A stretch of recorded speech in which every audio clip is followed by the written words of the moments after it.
What this is I'm going to start with this piece first. This is about fire escapes, not just here in New York City, but throughout the country. So what you're going to see here is happening everywhere in the United States, not just here. You understand? But it's on the country. The entire country. This is out of Boston right now, but this same problem happens here in New York, happens in Chicago, happens in Texas, happens in California. Same problem. It's about 4 minutes, this show. And then I'll start talking, and then Abe will translate if we have any questions going on.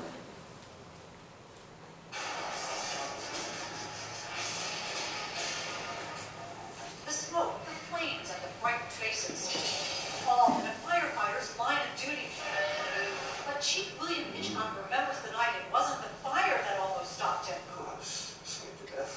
but the fire escape that broke underneath him. With a random just came away from the building. And our investigation found across Massachusetts more unsafe fire escapes, rusty, deteriorating, crumbling, broken.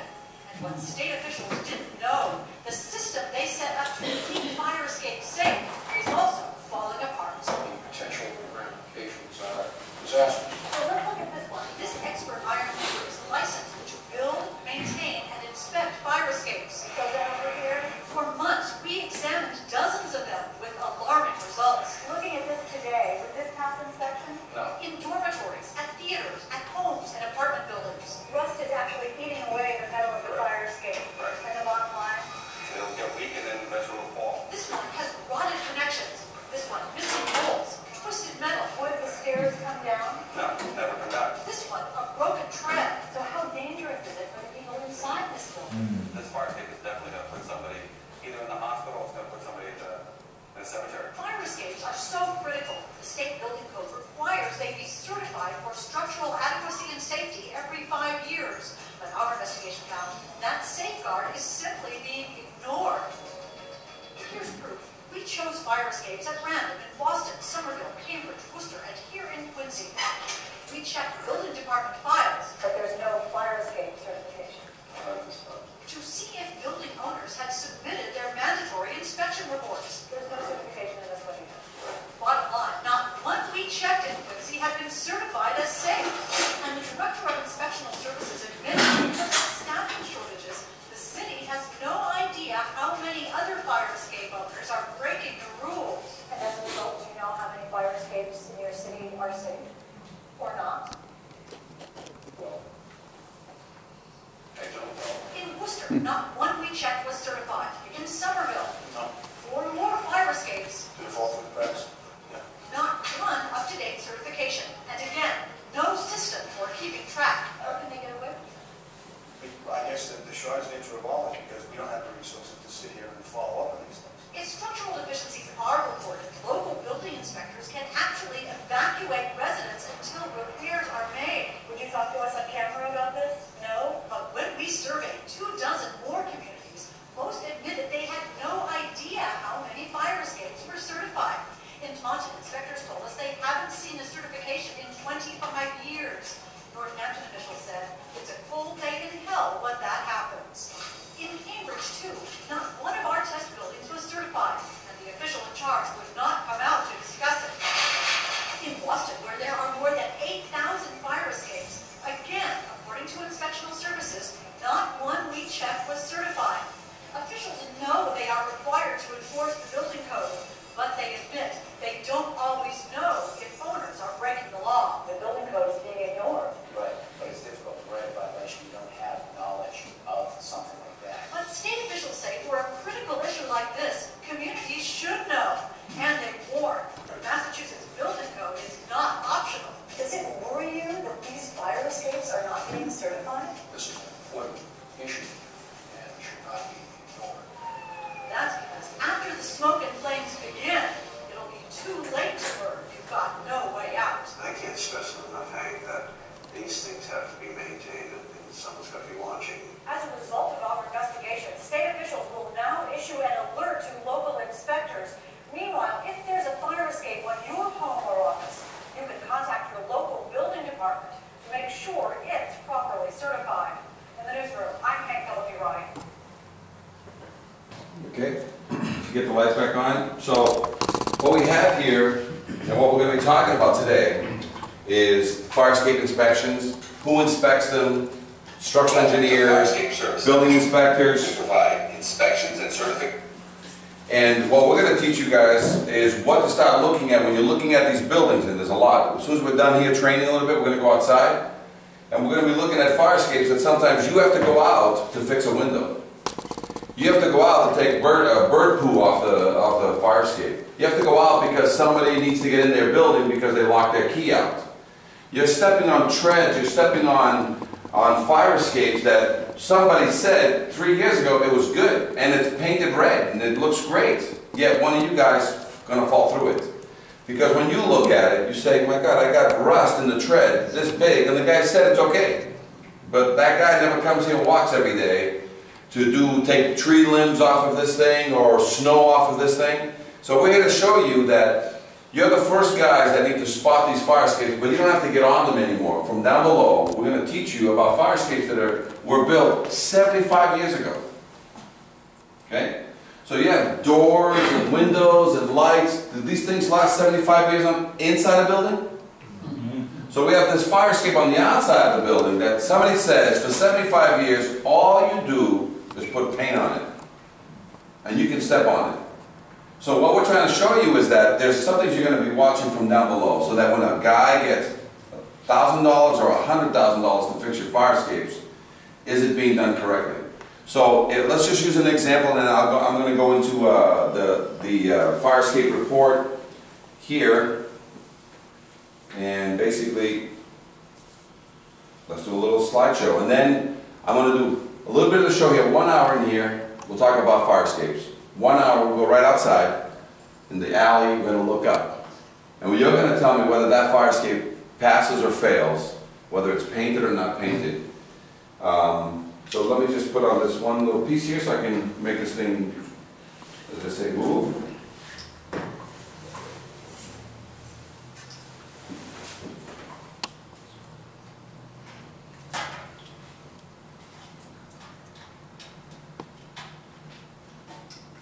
Perfect.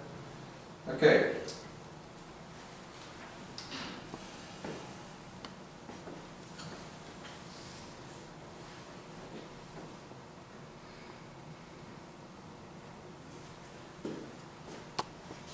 So, you don't have to worry so much about the things, just catch me and catch the guy. If you have any questions, every time I do something, just ask a question, just ask it out. If I don't understand, I speak Portuguese. Eu falo português, mas se é espanhol, é Guabel. He'll answer any questions for you. I speak a little bit of French, and any other crazy language you want to throw at us. But between all these, we'll find a bit of Italian. You know what I'm saying? But between all of us, so this is what's going to happen. One day, there's going to be a fire at some building, and this is what it's needed for. It's needed so that all the tenants get out by themselves. Fire escapes are called, it's for self-evacuation. They get out by themselves. They don't need you, they don't need anybody. They get out by themselves. Then when the firemen arrive 1 minute or 10 minutes or an hour later, they use this to get in the building and get the people out that couldn't help themselves. What they don't want to do is fall down a bunch of these treads. So what's important is that these things are getting fixed correctly and that the repairs are being done. So your job is just now, because you're the facilities guys, every now and then you have to go up these things and you have to see when a fire escape that is 75 years old. And if all of a sudden in 75 years, everybody has seen the hardware 75 years ago is square bolts and rivets. If it's square bolts, it's 50 to 75 years old. If it's rivets, which they used to put bridges together, which is a hot thing, you put it on the cold, you heat the rivet, you stick it between two metals, and then two guys on either end pound the crap out of it. It's older, it's 75 plus years old. So if I got a fire escape on this building outside, and you look up, and it's been outside for 75 years, and they've been fixing it over 75 years, and you look up, you see nothing but square heads and round rivets. Did anybody fix anything yet? No. And they've been painting it because they're bright red. Great, I'm glad they're bright red. That's one of the problems.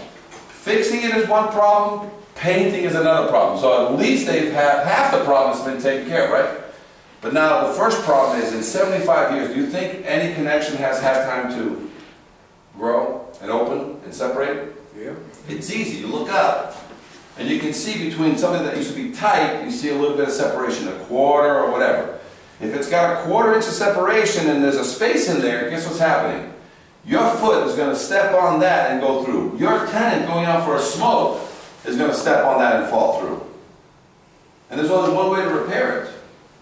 Take out the rust, put a new bolt in it. So you go out and they spend $1,000 or $100,000 fixing the fire escape, and you look up and there's no hex head bolts.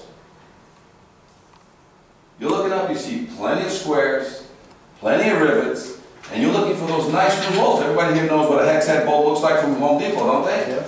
You look up and you're like, so now you need to inform management and say, hey, I don't know what you paid this guy, whether you paid him $1,000 or $100,000 to fix this fire escape, but it's shiny red, but that's it. And the cement in the wall, still open. I got birds flying in there. So some of these fire escapes is not safe. Because this is what's going to happen. This happened in Boston, and it's only after somebody gets hurt or somebody dies that they make a big deal about it. Well, this happened in Boston. A fireman was saving a woman, who was a tenant. She had her niece over, which is not a tenant, and this is the fire aerial truck coming over to, for him to grab it. At the last second, he saves himself with one hand. She tries to grab him, and she falls away, so she died, and her 8-year-old niece landed on top of her and survived 40 years ago. Okay? So, who does fireman hurt? I mean, who gets hurt on fire escapes? Usually it's the tenants, usually it's the firemen, sometimes it's both. But every now and then, because you don't have enough fires to test this, guess who else gets hurt? Because you guys got a lockout, a windowsill to fix, a satellite dish that got to be installed or removed because somebody did it illegal, some crazy wires, tree branches that blew in because of a storm, things that blew off the roof, pigeon poop, you name it, you guys are on there. And you guys are starting to fall because, this is what occurs. So we're going to teach you the tricks. Back in the day, you guys remember when there was before AC, very common in New York, where did everybody sleep? Fire escape. On the fire escape, which is okay. 25, 50 years ago, the fire escapes were strong. You could do that. So not everybody was dying on fire escapes 25 to 50 years ago because the fire escapes were only 25, 50 years old. And they were very solid. Today they're 75 or older. The firemen use it to get people out. Sometimes they can't go through the front, they have to get them out through the side. You got people who are watching parades on your fire escapes and they load them up like that. You've got all kinds of things going on. People are getting married now on fire escapes, they're taking pictures. You got people that do the parties, hey, there's a party on the 3rd floor, and what does everybody use? The fire escape. Guess what who gets sued immediately if a party goer who's not even from the building is walking up and down that thing? Live load test. A live load test is what you guys do every day. A real load test is supposed to be weights, cement, lead, water, sand, bricks, and I put them on a fire escape and I load it and I step away, and that's called a load test. A live load test is when you guys and the people in this building and the people get on it, that's called a live load. Because you'll either live or you die. But either way, who gets sued? The building. You know what I'm saying? So this is one where I had, I know this case, I was involved in this case. 5 people on this. There was a buyer trying to buy a condo, a seller. The seller's real estate agent, the buyer's real estate agent, plus a condo association person. They're up top here. See all that rust up there? The guy who did the roof, who owned the building before he sold his condos, forgot to put all the bolts back on. And that whole thing fell 12 feet. Could have fallen more, but it didn't because they landed on a small roof. If it had fallen 24 feet, guess what would have happened? Dead people. But instead, what did they have? Live people. And live people with all kinds of iron all over them. What's the first thing you do when you're all busted up and you're stuck there? What do? Grab your phone and you dial 911. Or you call your lawyer. Who do you call first? You call the lawyer first and you ask him, because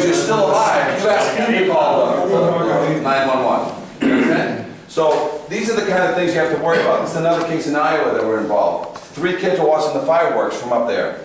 And guess what happened? They're up there watching the fireworks. The maintenance guy did some work on the fire escape and put it back, and he just lag bolted it back to the building. Instead of through bolting it, he lag bolted it. 3 kids hit the ground.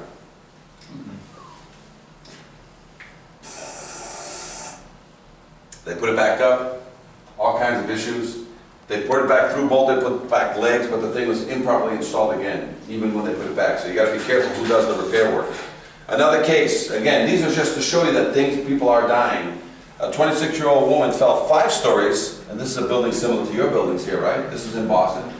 Her boyfriend, this is a 5-story building here, this is a 4-story building there. His window went out to the roof of the next place, and you're in a high-end place, and there's a roof deck on the other side. So what do you do when you're 25 years old? It's 3 in the morning, you and your girlfriend just came back from some good drinking, and it's a nice summer day. Where do you hang out? So you go out the fire escape and you go to the neighbor's roof deck, and you do what? You hang out. The phone rings.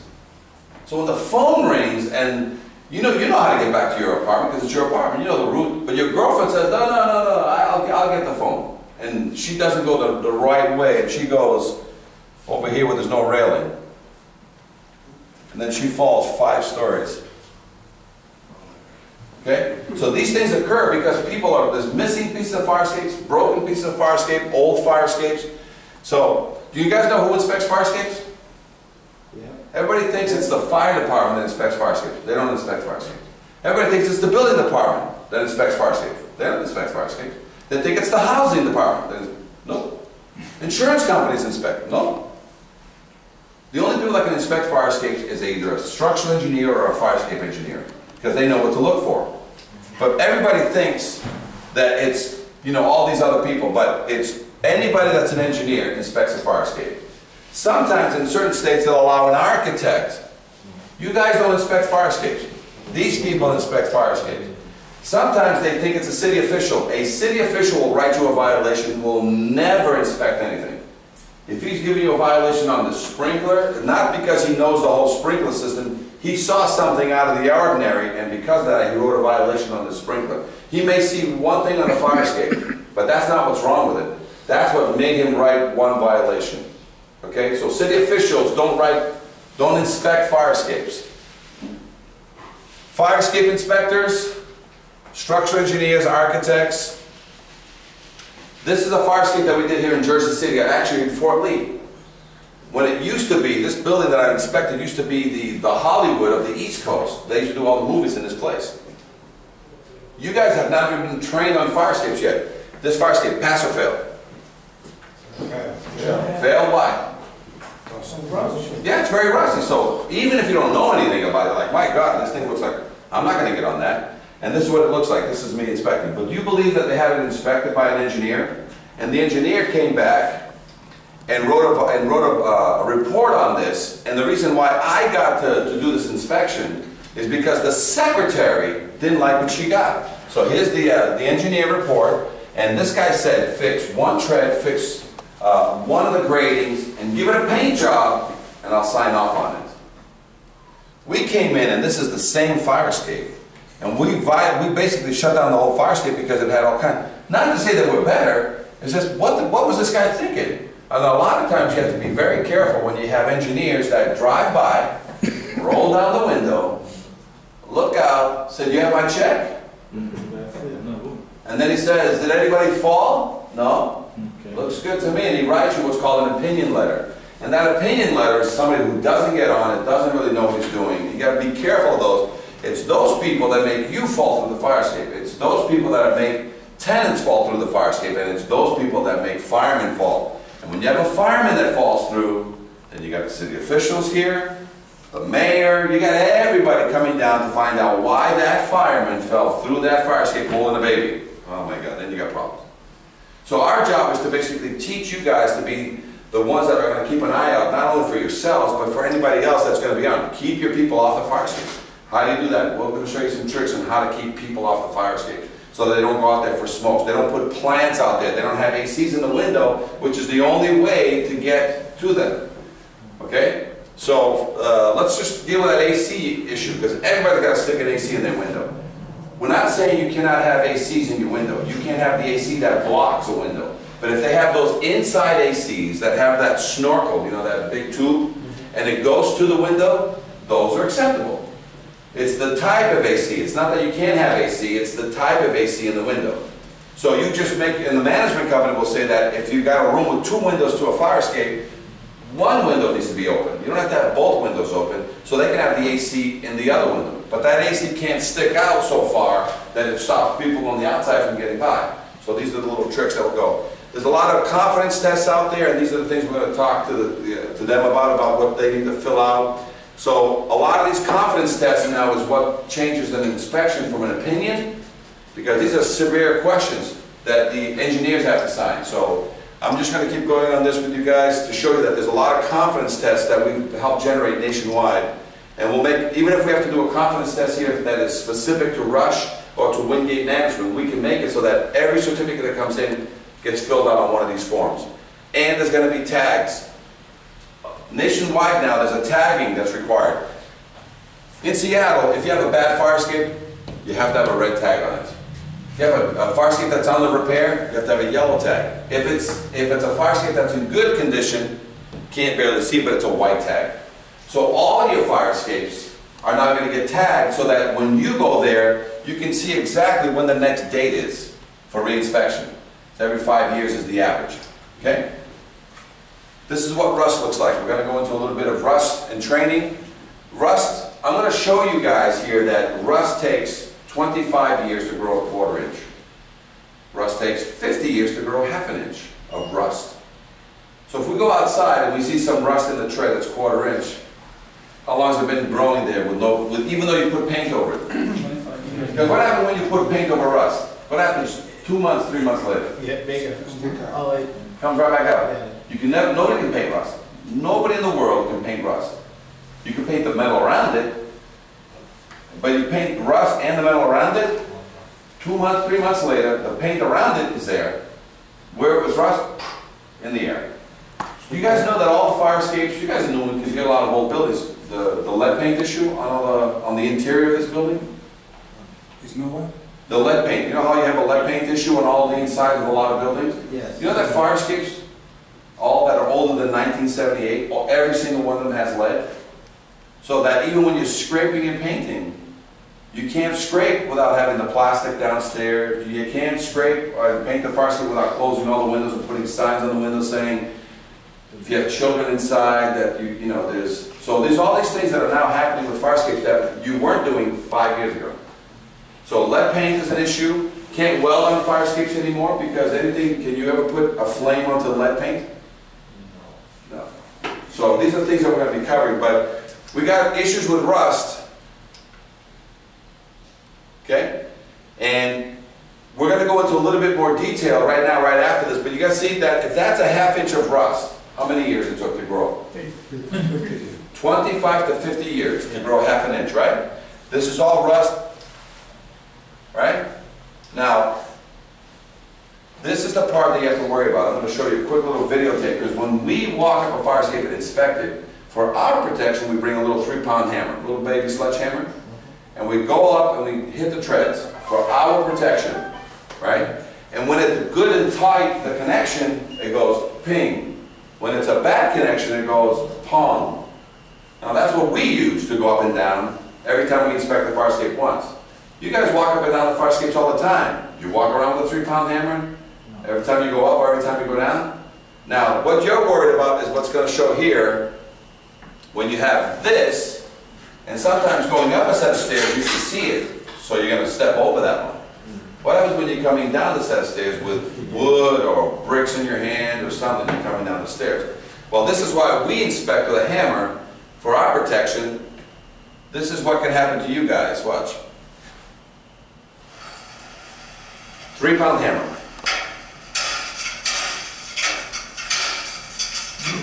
Only 3 pounds? Wow. Okay? Hicimos el meteorito. ¿Tiene papá?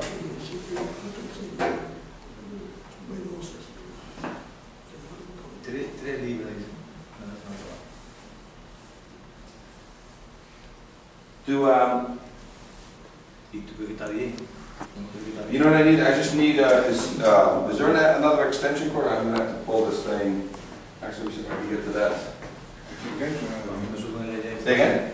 I can get you Do you have an extension cord? I just need my battery seems to be going out on this thing. Yo tengo miedo. Porque...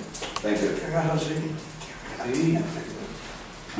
So while I'm waiting for the extension cord so my battery doesn't go dead, now you see what's going on is that treads like that, as soon as they go, if you're going down, your knee is going to snap or your leg's going to snap going forward because you can't stop yourself. You're going to go forward, you're going to snap your knee. You're not coming to work back at Wingate anymore. You're done. That knee is, you can't fix that. When the knee breaks forward, done. If you're going up and the thing breaks through, you fall backward. You hurt your knee in 3 months, maybe 6 months, boom, they pay, but you'll be back here working. But if you're going down and you break your knee forward, you break the cartilage and you break the knee forward. So that's the main thing that we're worried about is that the inspectors are being, the facilities guys are going on these things every now and then to take care of routine maintenance, which is windows, birds, trees, and you got to feel safe. You got to make sure that these things are safe for you. And then in reverse, you got to keep the tenants off of these things because if they're doing anything, parties, going out for a smoke, putting potted plants out there, and these things have not been checked, Air condition. air conditioning, whatever, then you're putting a little bit of liability to the Wingate. And Wingate just wants to get all the fire escapes nationwide, they want to get them under control. Because even though they have a nice pretty piece of paper in the office, in a jacket, they want to now go back and verify that there's not been some abuse. So today will be the first example of that after we teach you a little bit of how fire escapes are made. We're going to go right outside. And even if they have a nice certificate for the one right outside, and you look up and you say, okay, they have a structural engineer that was here 2 years ago and said, this fire escape is fine. But you guys step outside now, there's no new bolts. There's all squares and rivets on it. And you see evidence of rust. Now this is what Wingate wants from you. They want you to call them up and say, hey, even though we have a certificate on file, this is suspect. There's something going on here that we need to take another look at it. And that's all they want to do. They want to go back and just verify that that's a perfect thing. They want to verify that what they have is actually legitimate. That's all. And they're expecting that a majority of these should come back as they re-inspect them. Okay, so even firefighters, I inspected this firehouse where firemen train every day, and after I inspected it, it all fell apart. So they got closed that day. So even firemen are not watching some of their stuff sometimes. So I don't think it's just you guys, you know. But we got a lot of rust growing and a lot of connections. And for this to happen, trucks hit it, pieces are falling, moving trucks, trash trucks. Let's see if this is. There you go, go back on power.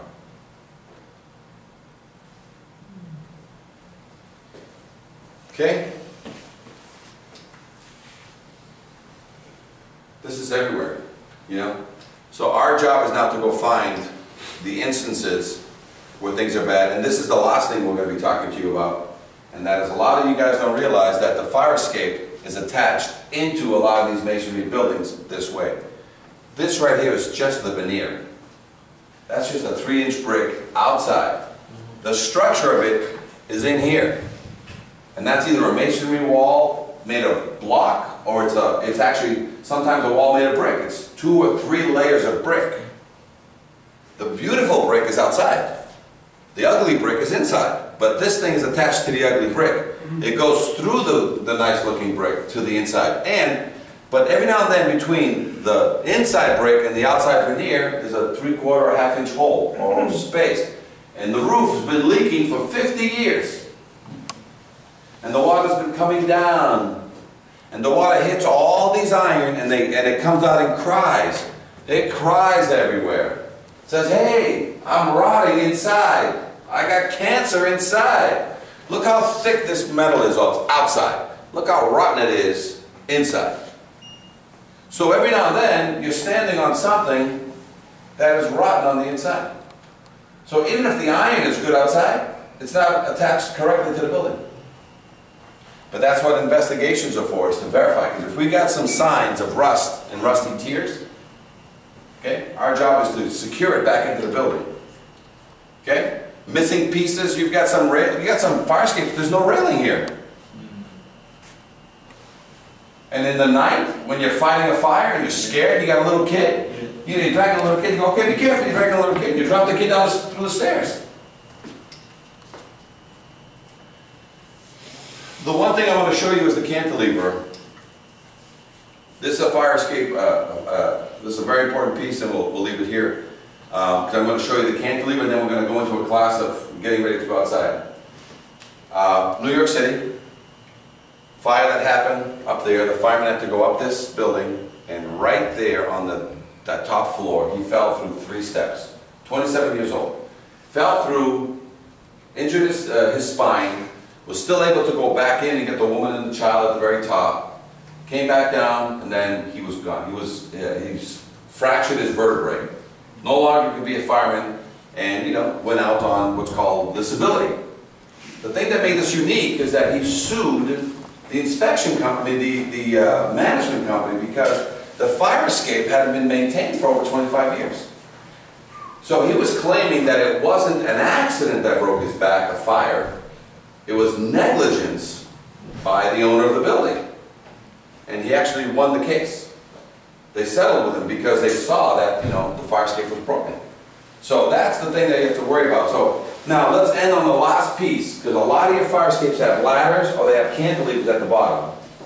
So let me show you right to the cantilever here, which is important.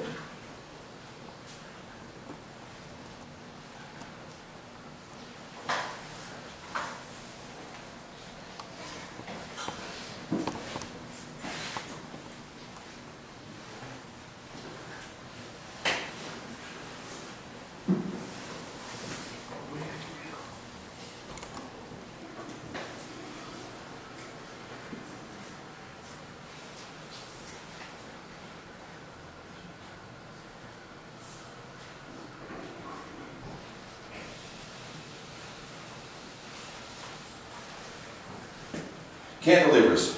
This is the last piece. Everybody's seen one of these, right? They're all over, everywhere. This is how you get to the ground. You either get through the ground because there's a ladder that's on weights, and you release it, and it's supposed to drop 2 to 3 feet per second by itself. You're not supposed to help it. You're not supposed to hold it down. It's supposed to drop. Or they have cantilevers.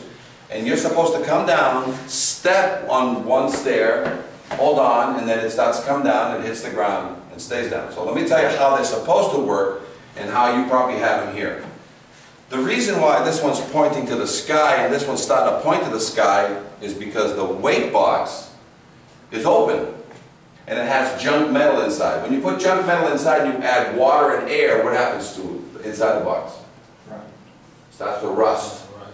And when you have a 1/4 inch and you let it rust, it'll grow to 1 inch of rust and get heavy like 1 inch. So what happens is, as you leave it open, water gets in year after year after year, it starts getting heavy and it starts aiming into the sky. So the first thing you do, if you don't want the city to give you a violation, is you go to Home Depot, you buy a chain, and you tie a chain back here, and you tie it back up there, you tie a chain over here, and you pull it up, and guess what happens to it?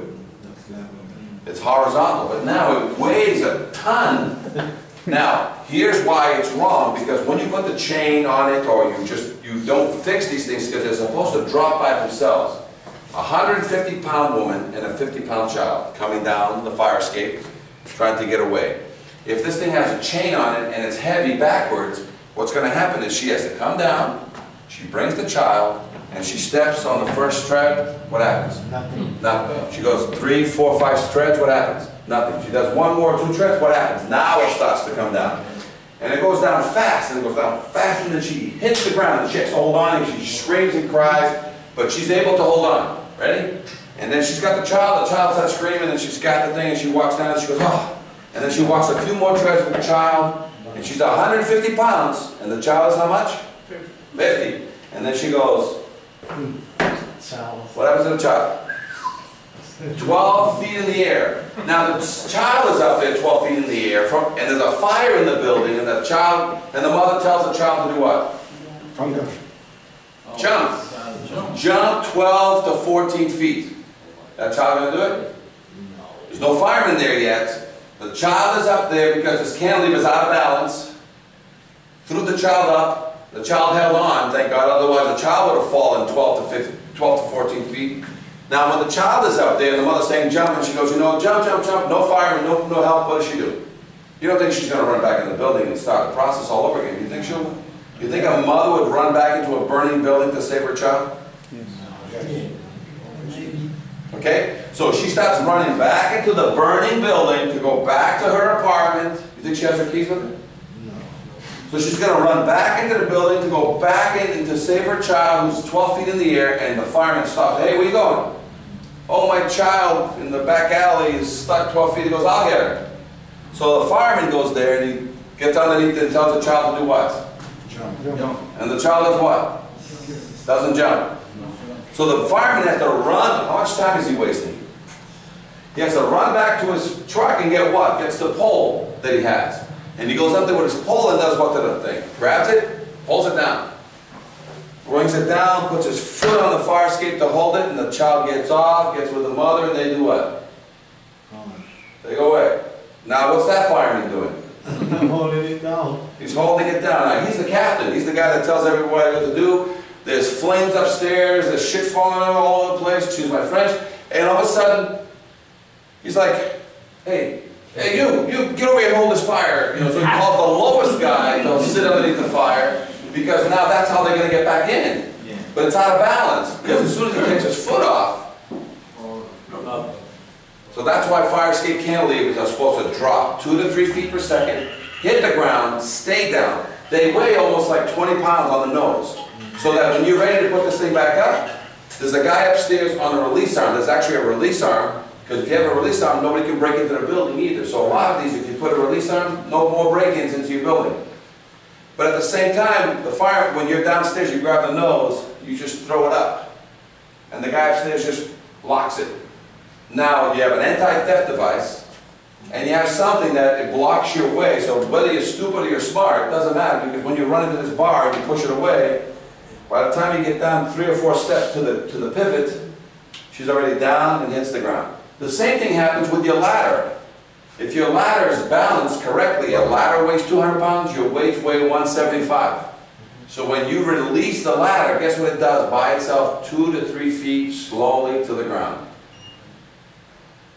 Goes to the ground and hits the ground and stays there. Some of these are out of balance. You got to push them down, you got to hold them, and it's not what it's supposed to be doing. It's supposed to be single action requiring no special knowledge. Okay? So what we have on here is we have some inspector training videos that we use to train the firefighters, the building inspectors, and if you want to write this down, or they'll send it to you, it's called Fire Escape Academy, and on there's about 400 videos that you can use to, you know, learn how to inspect fire escape. So if you have time at home, go onto YouTube channel, and here's all the inspector training videos. So I'll just use a simple one here on a fire escape. We'll do this as a quick one. Open it up to questions, and then let's get our jackets on. Let's go outside. Let's do a quick one here. Ready? Big old ladder. Fire Escape Academy Inspector Training video. Here in Westboro. We got Gino back here, State Inspector. We got obstructions, we got trees growing. Let's do a quick inspection. If I was the inspector looking at this fire escape, I'm hired as a fire escape inspector. I'm realizing I'm on this fire escape. So we got obstruction, we got a lot of rust. We got this thing deteriorating into the ground. So all these treads can actually just rip these treads. If I was to hammer test, I got rust growing in here. If I was to hammer test, this is where inspectors get hurt. They go up. And sometimes it's just simple fall from it. Look at this, Gene. See, if you look at that side, you think that thing was going to give way if an inspector came down unknowingly? So this is ready to go. This is a loading dock, so this gets used all the time. So now I'll be careful going up. I got all this grading supported at the nose. one at the back. This whole rear is all rotted out. So This is a loading dock. So now we've got loads of material coming in here. And so imagine some poor kid putting on a couch or a refrigerator. The actual rear, the channel is gone. So if you get underneath there, baby, you just, poke your nose underneath there and shoot that thing. Channel is completely different. Now this is taking couches, refrigerators, whatever it may be. See all that rotted? It's rail here. A lot of times this is a chain rail. So usually, if any kids get over here playing around, they can fall. Got trees growing in it. Look at the supports into the ground, how they're rotting, it's just cemented into the ground, as opposed to me sitting on a pillar. That's another problem. These things are not made to sit outside for 75 years without paint and maintenance all the time. Verify this wall here. You don't have a boiler inside the building, so let me just put it out of here, but if you want to turn on the lights again, you don't have a boiler that lasts 30 years in this building, and that's inside. How can you have a fire escape outside that lasts 75 years with nothing but a paint job? So what you want to do is, as we go outside and we're going to walk around the building, all you're going to do is just to help the management company is make them aware of whether you see something that somehow passed that really shouldn't have. What do we have to do immediately to secure it? Because even though, and I'll give you an example, let's say we identify something out there that has ½ inch of rust, has huge missing pieces or whatever the situation, but let's just take a tray that has a lot of rust in it. You know what the temporary repair to make it safe for you, for the tenant, and for the fireman? Not to certify it today, but if I take out, every tread has 4 bolts, right? And if I find treads out there that have ½ inch of rust, the correct repair is 100% removal of all the rust and rebolting. But in the meantime, just to protect everybody, if you take out just the bolts, leave the rust, and you put in 4 new bolts, will that temporarily hold that fire escape to make it safe for the tenants and for the firemen? Yeah. And then you can schedule the repairs 3 months from now, 6 months from now, because are those bolts going to rot in 3 to 6 months? No. No. But will they averted a possible lawsuit so that you didn't fall through it, tenants didn't fall through it? Did the landlord ever fall through the fire escape? No. They don't even, because there's a law that they're trying to change here in the United States where all rent from now on must be collected through the fire escape, so that all the tenants, they're going to duct tape their rent checks to the outside of the windows, and they either want the management company or you guys to go collect rent for them if that was the case, you'd have no fire escape problems. Would we ever have fire escape problems? But I don't think that law is going to get anywhere. But that'd be a great law to keep things on top of this. But with that now, all we're going to be doing is basically looking at something, because, this is the fire escapes are the foster child of egress. You guys spend more money on your elevators and your front steps, making sure the inside stairs, they're all good. You're constantly painting them and changing them and reinforcing them and sheetrocking them, the inside stairs. What about the foster child outside of fire escapes? That's the forgotten child. That's outside, 75 years in the cold, in the rain, no winter coat, nothing. Other than a little bit of paint every now and then. You know what I'm saying? So, we're going to help you guys see what that is, so that if there's something that's a concern, first of all, you're not going to get on it anymore, because you're going to lower the liability for the management company itself. Number 2, you're going to keep all your tenants off of these things because you've identified something that could be a concern. Number 3 is you're also going to make sure that it gets inspected now properly, so that minimally we can put an emergency repair order on it right away. And it's that simple. I've got a big gusset or a big support or a big anything. I don't care how much rust it is. As soon as you cut the bolt out, you put a new bolt, leave the rust, because the big work is removing the rust. That's the big work. But to cut the bolt, sometimes you guys are going to go in and drill your own hole and put in another bolt, leave the existing bolt where it is. You're going to drill another hole and you're going to put in a 3/8 or a ½ inch bolt. 1, 2, I don't care how many you put in there. Because you didn't like something. You said, you know what? I'm going to come over in my little drill, put in my little quarter pilot, and I'm going to blow it out to ½ inch, and I'm going to buy a bunch of bolts at Home Depot. I'm going to put a bunch of ½ inches in here, because by the time the engineer comes in here and re-inspects this, by the time we get the the PO to get, you know, so you'll be fixing a lot of these things quickly yourself, because as soon as you step on a tread and it falls, don't wait for Joe Ironworks or John Welding Company to come and fix it. Dude, lift it. There's 2 bolts there. Put 2 more, just knock those bolts out, put 2 bolts in. Don't worry about the rust, just put that in. At least now you can, it's an emergency repair. Now, if only one fell and it looks like the others are ready to go, you're not going to fix every single one. You know, that's not your job. They don't want you to fix fire escapes, but they want you to identify what is suspect, and they want you to help them remove the liability. Keep your tenants off of that, and if you have to get on them, make sure you know what to look like, what to look for to make sure it's safe. And if we have fire escapes that have been inspected over the past 5 years that you guys are saying no, I don't care if we have a certificate on this. I can't find one new hex head bolt on this thing. I got square heads and rivets, and all those are 50, 75 years old plus. So yeah, it's a nice paint job. It's nice and red, but it's suspect. And that's when they'll have a company come in, hopefully it's us, but they're going to have a structural engineer company come in and reevaluate each one of these so that we can get these cleaned up. And as soon as a fire escape is, you remove all the rust, and before you put the connection back together, you fill it with 50-year silicone, and we close it, and then we put new bolts, and then we put our finger all around with the silicone. Okay? Do you think you ever have to fix that fire escape ever in your lifetime? No. Never. You will never fix a connection that you cleaned out today correctly, primed it before you put it together. And before you squeeze it together, you filled it with silicone from Home Depot, 50-year silicone, and then when it squished together and it gooped all out, you just ran your finger all around it. Now, the life of this building is a paint job on that fire escape only. You'll never have to fix that connection again. That's how quick this repair. It's going to be one-time repair. It's not going to be now and then 15 years from now the same repair. No. It will be if you fix it today, no silicone, and you leave a connection that you primed and you fixed, and then you left it with all the little cracks and crevices. Guess what's going to fall in it? Bird poop, leaves, wind, dust. And in 15 years from now, you know what you're going to have inside that connection that has all these little cracks and crevices? Rust is going to be in there.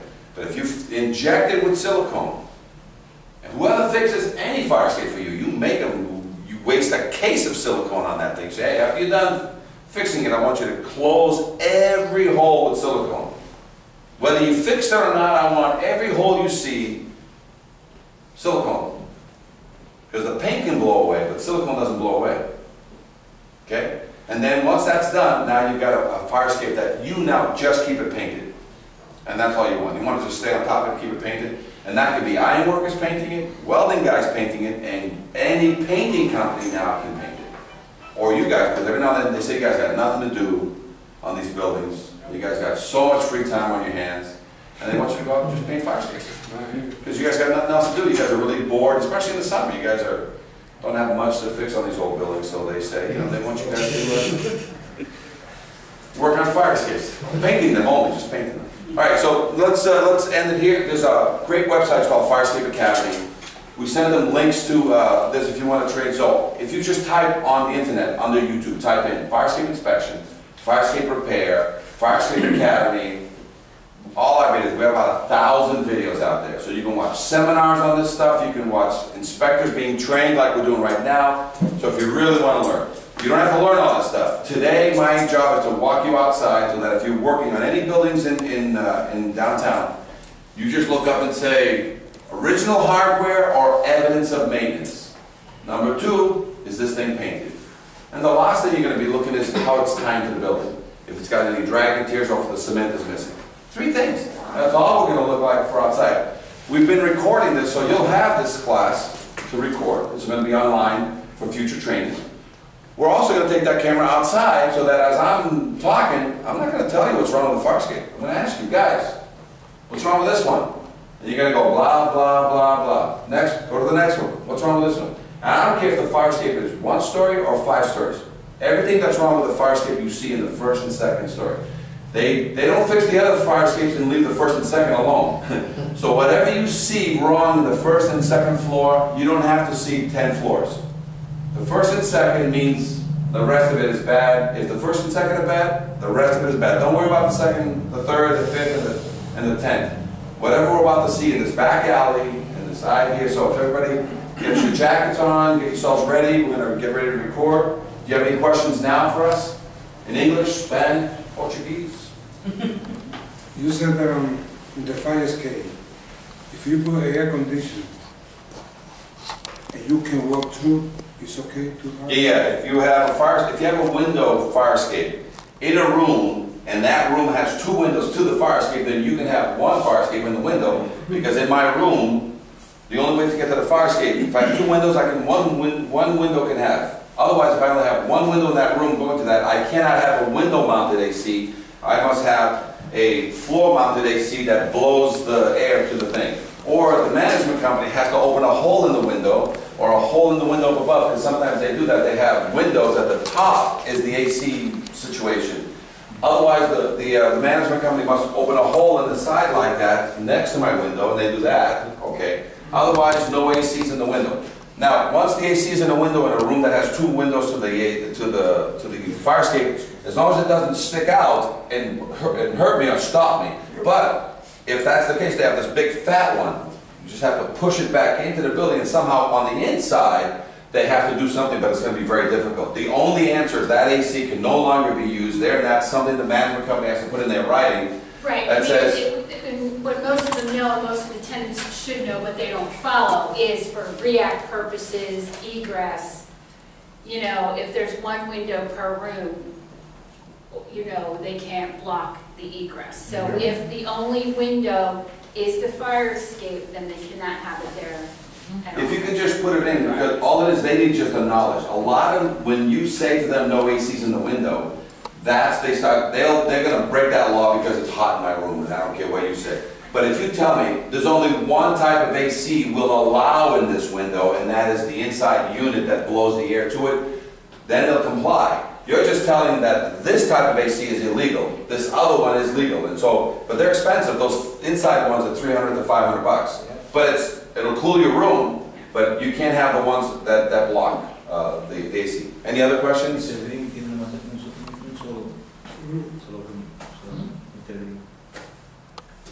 Any other questions?